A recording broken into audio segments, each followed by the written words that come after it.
Ako si Maria at ito ang aking kwento.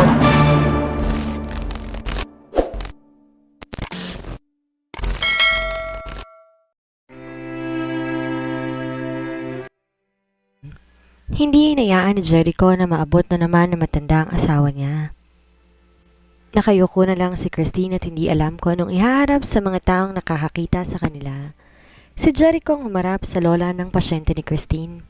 Bagong operasyon, ipiniliwanag sa inyo ang mga posibleng mangyari. Bakit kailangan ng mga doktor ang sisihin ninyo? She's just a normal person too. Masakit din para sa kanya ang mawala ng pasyente. Hindi mo ba iniisip kung gaano yung pagod at puyat nila para lang iligtas sa mga pasyente nila? Don't hurt my wife. Seryosong sambit ni Jericho, pero matigas pa rin ang puso ng matanda. Masyadong masakit para sa kanila ang pagkawala ng apo nila. Pagkatapos niyang hayaan na mamatay ang apo ko, pupunta siya dito para makipagyakapan na para bang wala man lang nangyari. Sinabi niyang ilalabas niya ng buhay ang apo ko. Galit pa rin na sigaw ng matanda. May nakakita naman na kapwa-doktor ni Christine ang lumapit sa kanila. Excuse me ma'am, as a doctor wala kaming sinasabi sa relatives ng mga pasyente namin na ilalabas namin ang buhay sa OR. Ang pinapaliwanag namin 50-50 ang mangyayari. Maaaring makalabas ng buhay ang pasyente, maaari ring hindi na. Ginagawa naman namin ang mga trabaho namin pero wala po kayong karapatan na saktan ng doktor na ginagawa lang ang mga trabaho. Malumanay na paliwanag ng lalaki. Masama pa rin nakatingin na matanda kay Christine na nakayuko pa rin. Nagpunta ang asawa ko dito, umiiyak, at nasasaktan dahil sa pagkawala ng apo ninyo na hindi niya naman dapat iniiyakan. Kung hindi mo titigilan ang pambibintang sa asawa ko, mapipilitan akong magsampa ng kaso laban sa'yo. Maotoridad na wika ni Jericho. Napatingin naman na matanda kay Jericho, saka to inirapan at umalis na lang. Mabilis na hinarap ni Jericho ang asawa niya at hinawakan to sa balikat. Are you okay, love? Masakit ba? Nag-aalalang tanong ni Jericho. Tumango lang naman si Christine saka siya tipid ng umiti. Hinawakan ni Jericho sa kamay si Christine at hinila na to palabas ng restaurant. Sinakay siya ng sasakyan. Ang asawa niya at may tinawagan sa cellphone. Excuse my wife for today. Hindi maganda ang pakiramdam niya after the operation. Maotoridad at seryosong wika ni Jericho. Napalingon naman sa kanya si Christine. Love, okay lang ako. Hindi ko naman kailangan magpahinga. Nakatulog lang ako sa on-call room kanina. No, matigas na sagot ni Jericho.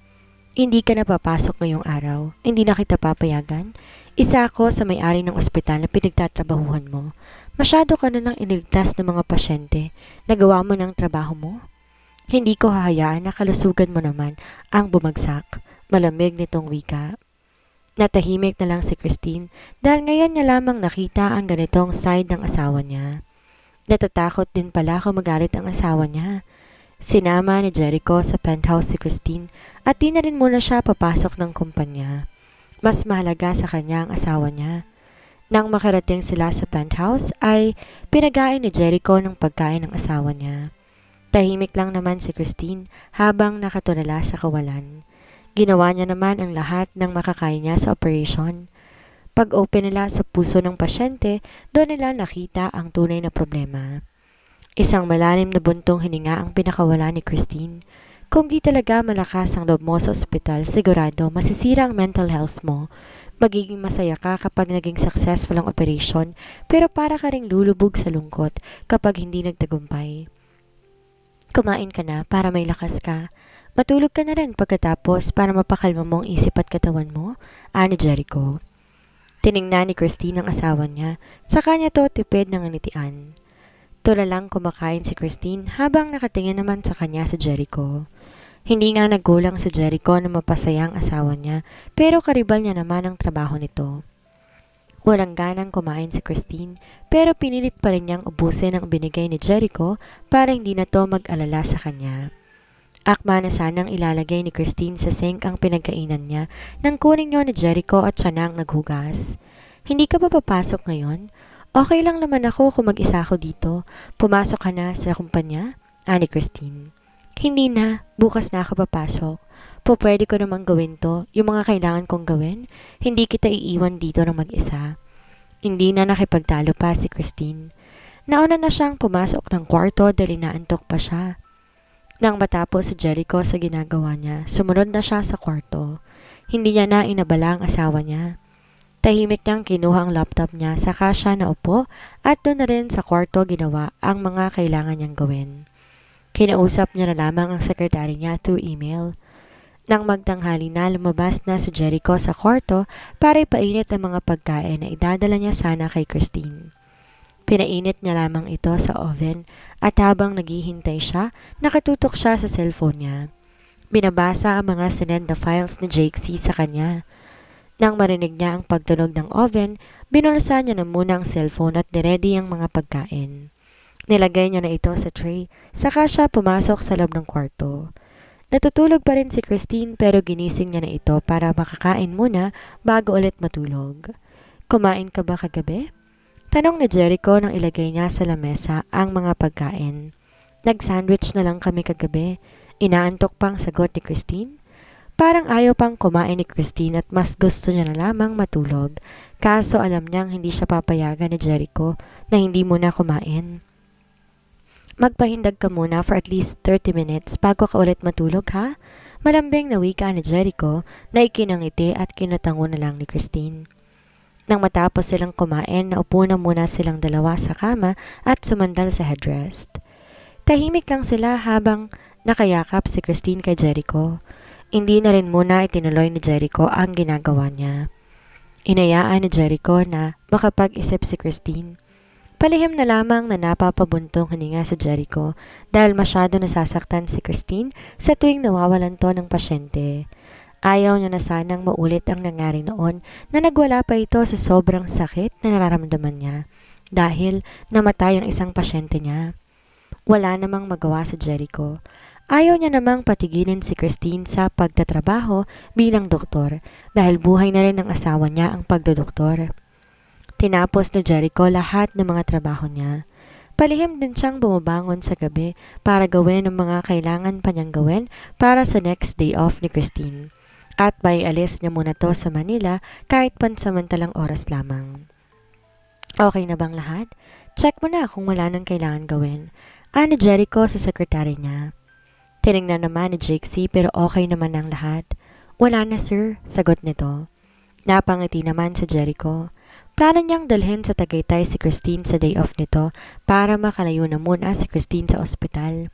Masyado lang nasa-stress ang asawa niya dahil sa mga nangyayari sa ospital.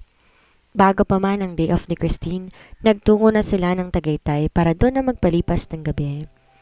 Pinilit mo bang tapusin ang mga trabaho mo para lang makapunta tayo dito? Akala mo ba hindi ko alam na nagtatrabaho ka kahit gabi na? Sambit ni Christine nang makarating sila sa hotel. I'm fine. Ikaw ang inaalala ko dahil masyado nakakasira ng mental health ang field na kinabibilangan mo. Paiba-iba ang emosyon mo sa tuwing lalabas ka ng ospital. May time na masaya, meron naman yung tahimik, malungkot, and worst, bigla ka nilang iiyak dahil may namatay na pasyente mo. Akala ko masasanay ako sa ganong setup pero parang masisira ang ulo ko sa kakaisip sa'yo.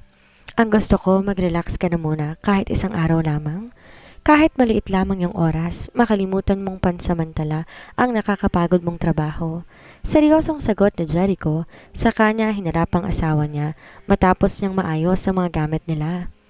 Napapangiti naman si Christine, sa kanya niyakap ang asawa niya. Napakaswerte ko dahil ikaw ang naging asawa ko. Masyadong mong mabilis, sabi ng iba pero hindi ko yun pinagsisisihan. May peace of mind ako pag uwi. Nababawasan yung lungkot at sakit na nararamdaman ko sa tuwing ikaw ang kasama ko. Hindi mo alam kung gaano mo ko binibigyan ng lakas sa tuwing niyayakap mo ko. Thank you for everything, love.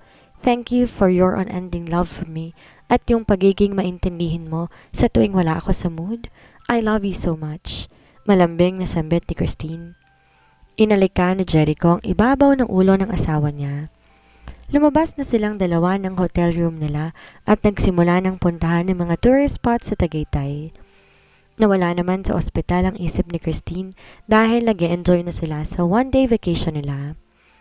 Marami siyang tinitingnan na city lights dahil gabi na. Inalis ni Jericho ang suot niyang jacket saka ito sinuot sa asawa niya dahil malamig na ang simoy ng hangin. So refreshing. Kapag nagpaplano kong magbakasyon, nakakatamad umalis. Pero kapag nandito ka na pala, masarap pala sa pakiramdam. Ramdam ko malayo ko ngayon sa stress. Minsan kasi naitatanim ko sa isip ko na isa akong doktor at nabubuhay lang ako para iligtas at bigyan ng second chance sa mga pasyente. Para bang yun na lang saysay ng buhay ko? Hindi ko man lang binigyan ng oras ang sarili ko. Usal ni Christine habang ini-enjoy pa rin tingnan ng city lights ng Tagaytay. From now on, kahit ayaw mo, pipilitin kitang umalis muna ng Maynila kahit maiksi lang yung oras. Gusto mo ba bumalik tayo ng Taiwan? O di kaya puntahan naman natin ang ibang bansa na malapit lang sa Pilipinas at kaya lang magbalikan? Bahagya namang natawa si Christine pero na-appreciate niyang effort ng asawa niya para sa kanya. Ang laking tulong talaga sa kanya ni Jericho. Nakakalimutan niya ang mga problema niya. Sige, next time. Anong bansa naman ang gusto mong puntahan natin para umihi lang? Pagbibiro ni Christine. Singapore, malapit lang yon. Sagot kaagad ni Jericho. Nagtawanan naman silang dalawa. Nang matapos silang mag-dinner ay bumalik na sila sa hotel para makapagpahinga. Hinalikan ni Jericho ang asawa niya pero tila ba wala sa mood si Christine. I'm sorry love, wala ako sa mood. Hinging paumanhin ni Christine. Willing lang naman siyang ibigay kay Jericho ang sarili niya pero paano naman mag-e-enjoy ang asawa niya kung wala siya sa mood? Naiintindihan ko. Matulog na tayo? Hinalikan ni Jericho sa noo at labi ang asawa. Saka sila natulog. Kinabukasan ay pinagpatuloy nila ang pamamasyal nila sa lugar hanggang sa mapagdesisyonan nila na mag-golf na lamang. Napapailing at napapangisi na lamang si Jericho nang makita niya ang asawa niya. Naka-blouse ng white si Christine at white skirt na kaunting hangin lamang makikita na ang cycling nito. Naka-white shoes din siya at cup. Para lang isang college student ang asawa niya. You are so gorgeous, love. Hindi ba ako pagkakamalang sugar daddy mo nito? Natatawang saad ni Jericho na ikinatawa naman ni Christine. Bakit naman sana? Ang gwapo-gwapo mo kaya, hindi ka naman matandang tingnan para pagkamalan ka nilang sugar daddy ko. Sa itsura mo, love, para ka lang college student and I am an old businessman. Natawa si Christine sa kanya kinarot sa pisngi ang asawa niya. Ako lang ang pinakamaganda sa paningin mo. Siyempre, ako ang asawa mo eh. Kapag may mas maganda pa kaysa sa akin, mayaampas ko talaga sa iyo tong hawak ko. Anas ni Christine, saka siya napangisi. Sinail naman ni Jericho ng halik ang asawa niya. Wala na akong hahanaping iba. Sa'yo nga lang talaga tumatayo tong alaga ko eh. Madikit lang balat mo sa akin, nagigising na kaagad. Makita ko lang kurba mong katawan, parang gusto na kitang hilain pabalik ng hotel. Nahampas na lang ni Christine sa braso ang asawa niya, sa kanya nilibot ang paningin niya. Baka may makarinig sa'yo ha, isipin pa napaka-horny nating dalawa. Nagtawanan naman silang dalawa, tsaka nila inumpisahan ang paglalaro nila. Tinuturuan pa lang si Christine dahil ito ang first time niya. Tinuro sa kanya ang tamang postura at tamang paghampas ng bola. Sinunod niya ang mga turo sa kanya hanggang sa tinamaan niya ang bola at tumalsik ito ng napakataas. Love, nakita mo yon? Ang galing-galing ko! Tuwang-tuwang puri ni Christine sa sarili niya. Natutuwa naman si Jericho sa asawa niya.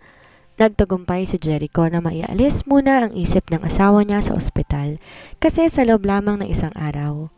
Naibalik na naman ang ngiti sa mga labi ni Christine nang makabalik sila ng Maynila. Pumasok din kaagad si Christine sa trabaho kahit kususanan lang mag-extend na isang araw pa sa Tagaytay. Ayaw niya namang abusuhin dahil isang asawa niya sa may pinakamalaking share sa ospital. Ayaw niya na may special treatment sa kanya. Ang ganda mo sa post mo. Sana all nagtagaytay. Napapadalas ang pag-out of town yung mag-asawa ha. Ana Jessa habang tinitingnan ng mga post si Christine sa social media nito kasamang asawa. Si Jericho ang nagpaplano ng lahat ng yon. Alam niyo naman ako hanggang plano lang pero tinatamad ng ituloy pa. Sa totoo lang, nakakagan talaga ng pakiramdam kapag binibigyan mo ng oras ang sarili mo. Kahit pansamantala lang yun, nalilibang ko yung isip ko. Sagot ni Christine. Masarap naman talagang mag-out of town kapag may kasama ka, lalo na kapag may pera ka. Ang yaman ng asawa mo, hindi mo problema ang gastos sa pamamasyal ninyo. Sagot ni Minerva. Napangiti na lang si Christine. Nakablock naman sa personal account mo si Sanya at ang mga minions niya, hindi ba? Baka makita nila yung post. Gumawa na naman yan sila ng kwento. Nakaismed na wika ni Jessa. Nainis na inis sa grupo ni Sanya. Oo, ikaw lang naman at si Minerva ang friend ko sa personal account ko. Iba naman ang pangalan ko sa personal account ko kaya hindi nila mahanap yun. Mabuti naman kung ganun, baka maingit na naman ang babaeng yun. Hindi kaya siya titigil sa pagkapit sa director natin. Kapag nahuli lang talagang babaeng yun ng legal wife, kawawa talaga siya. Napapailing na sambit ni Jessa. Nang mag-alas 8 na, nagpunta na sila sa kani-kaniya nilang working stations. Napatingin si Christine kay Jessa nang pumunta ito sa pediatric ICU. Okay ka lang ba? Tanong nito. Tinitingnan ni Christine ang chart ng mga pasyente. Nagtungo naman na muna silang dalawa sa office ng PICU. Nalaman ko yung nangyari sa'yo sa restaurant. Sinugod ka pala ng lola ng pasyente mo. Nag-aaral lang saan ni Jessa. Okay lang ako. Nakalimutan ko naman na yun eh. Di naman talaga maiiwasan na may mga magulang or relatives na magagalit dahil sa nangyari sa pasyente natin. Valid ang nararamdaman nila dahil nagluluksa sila. Napabuntong hininga naman si Jessa, saka ito sumandal. Hindi pa rin tama yung ginawa sa'yo. Hindi lang dahil ang buhok mo, pinahaya ka pa. Minsan talaga kahit gusto mong respetuhin ang mga nakatatanda, nakakaubos din sila ng pasensya. Pinaliwanag naman na maayos sa kanila yung sitwasyon eh, pero bakit kailangan pa rin isisi sa atin ang lahat? Ginagawa naman natin lahat na makakaya natin para lang mailigtas sa mga pasyente. Hindi ba nila naiintindihan na may mga bagay na hindi natin kontrolado pa? Naipaliwanag naman natin ng maayos sa mga magulang ng bata yung nangyari. Hindi ba at kinilangan yung ibahin yung procedure na gagawin dahil nakita ninyo ang totoong problema ng puso ng bata? Hindi niya kinaya yung operation. Sana naman maintindihan nila para hindi natin hawak ang buhay ng mga bata. Bakas ang inis sa tinig ni Jessa. Hindi niya man lang nalaman kaagad ang nangyari. Akala nila umuwi lang si Christine dahil hindi maganda ang pakiramdam nito after ng ginawa niyang operation. Yun pala may ibang dahilan. I'm fine. Hindi ka na nasanay? Hindi ba't may mga magulang pang nagrereklamo at nagsasampa ng mga kaso laban sa atin? Kailangan na lang talaga nating masanay. Sa field na ginagalawan natin, tibay talaga ng loob ang kailangan. Pero kahit tibayin talaga natin, mga tao pa rin tayo. Nasasaktan at naaapektuhan pa rin. Sagot ni Christine na ikinatango-tango ni Jessa. Siya nga pala, may baon ka ba ngayon? Sa labas na lang tayo kumain ng lunch. Hindi ako nakapagluto eh. Pag-iiba ni Jessa ng usapan. Pwede naman, pero dadalhin ko yung baon ko. Ayoko namang sayangin yung niluto ng asawa ko para sa akin. Napapangiti naman sa Jessa at naiinggit dahil nahanap na ni Christine ang right man niya. Ginawa na nila ang mga trabaho nila. Nakafocus si Christine sa computer dahil binabasa niya ang records ng pasyente niya. Nang tumayo siya, bigla siyang napahawak sa ulo niya. Pinilig niya ang ulo niya para mawala ang hilo na nararamdaman niya, pero biglang kumirot ang paningin niya dahilan para mawalan siya ng malay. Wala siyang kasama sa loob ng office kaya walang nakakita ng nangyari. Pabalik naman si Minerva ng office dahil may nakalimutan itong kunin. Napasigaw na lamang siya na makita niya si Christine. Halos hindi niya alam ano ang uunahin niya. Ang lapitan ba si Christine o ang tumawag ng tulong? Christine! Christine, are you okay? Gumising ka, please? Natatarantang sambit ni Minerva. Tumawag naman si Minerva na makakabuhat kay Christine. Mabilis na binuhat ni Doc Rodel si Christine nang tawagin siya ni Minerva. Dinala nila sa on-call room si Christine para ihiga ito doon. Samantala, kasalukuyan namang nasa meeting sa Jericho kasama ang mga business partners niya. Ring ng ring ang cellphone niya pero hindi niya to sinasagot. Nang muling mag-ring ang cellphone niya ay nag-excuse na siya. Sagutin mo kung sino yung tumatawag. Sabihin mo nasa meeting ako ngayon. Bulong niya kay Jake C. Muling bumalik sa harap si Jericho para ipagpatuloy yung presentation niya nang lapitan siya kaagad ni Jake C. Sir, katrabaho ni Ma'am Christine ang tumawag. Nawalan daw ng mali ang asawa dito habang nasa trabaho. Bulong ni Jake C. na ikinalaki ng mga mata ni Jericho. I am sorry everyone but I need to leave. Jake C, ikaw nang bahala dyan? Nagmamadaling saad ni Jericho, saka to lumabas ng kumpanya na susi at cellphone lamang ang dala. Hindi siya mapakali habang nasa biyahe. Mabilis ang pagtakbo niya pero sinisiguro niya na hindi niya nalalampasan ng red lights. Binigay niya kaagad sa guard ng ospital ang susi ng sasakyan niya para i-parking ito. Dumiretso na siya sa office ng asawa niya pero pagdating niya ron walang tao kaya tinawagan niyang number na tumawag sa kanya kanina. "This is Jericho. Nandito ko sa office niyo ngayon. Nasaan ang asawa ko?" tanong niya. "Sige, sandali lang. May papasundo ko sa iyo dyan," sagot ni Jessa. Naghintay naman si Jericho hanggang sa makita niya si Minerva na lakad takbo pa. Dinala ni Minerva si Jericho kung nasan si Christine ngayon. Naupo kaagad si Jericho sa tabi ng asawa niya. Natutulog pa rin si Christine at para bang maputla ito. Anong nangyari? Bakit bigla siyang nawalan ng malay? Hindi naman siya pagod, hindi rin siya puyat. Tanong ni Jericho, saka niya tiningnan ang dalawang kaibigan ng asawa niya. Wala siyang kasama sa office kanina nang mawalan siya ng malay. Sa tingin ko, sa OB kayo magpa-check up? Tiningnan namin yung pulso ni Christine kanina at pulso yon ng babaeng buntis pero para makasigurado kayo, magpa-check up kayo sa OB, sagot ni Jessa. Hindi alam ni Jericho ang mararamdaman niya. Nag-aalala siya para sa asawa niya pero natutuwa rin siyang malaman na posibleng buntis ang asawa niya. Nakangiti na rin si Jessa at Minerva. Hindi ba tumama ang ulo niya nang bumagsak siya? Tanong ni Jericho. Tiningnan ko yung CCTV kanina. Hindi naman tumama ang ulo niya kung saan. Mabagal din ang pagbagsak niya at naalalayan pa niyang sarili niya bago tuluyang bumagsak, sagot ni Minerva. Nakahinga naman na maluwag si Jericho. Sige, maiwan na namin kayo dito. May mga trabaho pa kasi kami, pagpapaalam ni Jessa. Tiningnan naman ni Jericho mga kaibigan ng asawa niya. Salamat. Pwede naman ako magstay dito, di ba? Oo naman. Isa ka sa may pinakamalaking shares ng ospital. Karapatan mong magstay? Sagot ni Jessa na kinangiti na lamang ni Jericho. Nang maiwan na silang dalawa, tinignan ni Jericho ang asawa niya. Hinaplos niya ang pisngi nito. Hindi niya hinahayaan na mapagod ang asawa niya sa gawaing bahay pero ubos-ubos naman ang lakas nito dahil sa trabaho niya. Napapabuntong hininga na lang si Jericho. Ayaw niya na mag-away silang mag-asawa kapag pinatigil niya ito sa pagtatrabaho.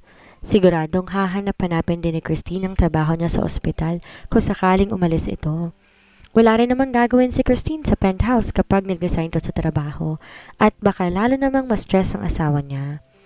Hindi ko na alam, love, kung ano bang dapat kong gawin para maiwasan natin ang ganitong pangyayari. Paano ka makakapagpahinga, lalo na ngayong buntis ka? Usal ni Jericho. Hindi naman siya naririnig ni Christine. Binantayan ni Jericho ang asawa niya hanggang sa magising ito. Nahihilo pa si Christine nang magising siya. Love, anong ginagawa mo dito? Inalalaya ni Jericho na makaupo ang asawa niya, tsaka niya ito binigyan ng tubig. Tumawag sa akin si Jessa. Nawalan ka raw ng malay kaya't mabilis ako nagpunta dito. Okay ka lang ba? May nararamdaman ka pa? Nag-aalala pa rin saad ni Jericho. Inawakan ni Christine ang kamay ng asawa niya, saka siya ngumiti. Okay lang ako. Nahilo lang ako kanina. Siguro dahil nakatutok ako sa computer. Hindi ba't may presentation ka ngayon? Ano nang nangyari doon? Iniwan ko na muna. Mas mahalaga ka para sa akin. Pwede ko namang i-present yon sa ibang araw. Nasabi sa akin ni Jessa na mas mabuting sa OB ka magpa-check up. Sa tingin mo ba buntis ka? Natahimik si Christine. Bigla siyang nablangko sa sinabi ng asawa niya. Sinubukan na kapain ni Christine ang pulso niya pero hindi siya sigurado. Sinabi nila na baka buntis ako at yun ang dahilan ng pagkawala ng malay ko? Inosenteng tanong ni Christine. Wala namang alam si Jericho kaya napatitig na lamang siya sa asawa niya. Napapaisip naman si Christine. Makaripas ang ilang minuto, napabuntong hininga na lamang siya. 2 buwan na nga pala akong hindi dinadatnan. Usal niya na ikina-excite naman ni Jericho. Talaga? Regular ka bang magkaroon, love? Seryosong tinignan ni Christine ang asawa niya. Natahimik naman si Jericho. Dahil sa tingin ni Christine sa kanya, naipilig naman ni Christine ang ulo niya. Hindi niya alam kung ano ba ang mararamdaman niya. Alam niyang excited si Jericho na magkaroon ng anak. Paano naman siya? Sa totoo lang, naisip niya naman na ang magkaroon ng anak pero para bang hindi pa handa ang isip niya. Hindi ba masyadong mabilis? Wala pa tayong 1 taon na kasal, tapos buntis na ako ngayon kung totoo man yon.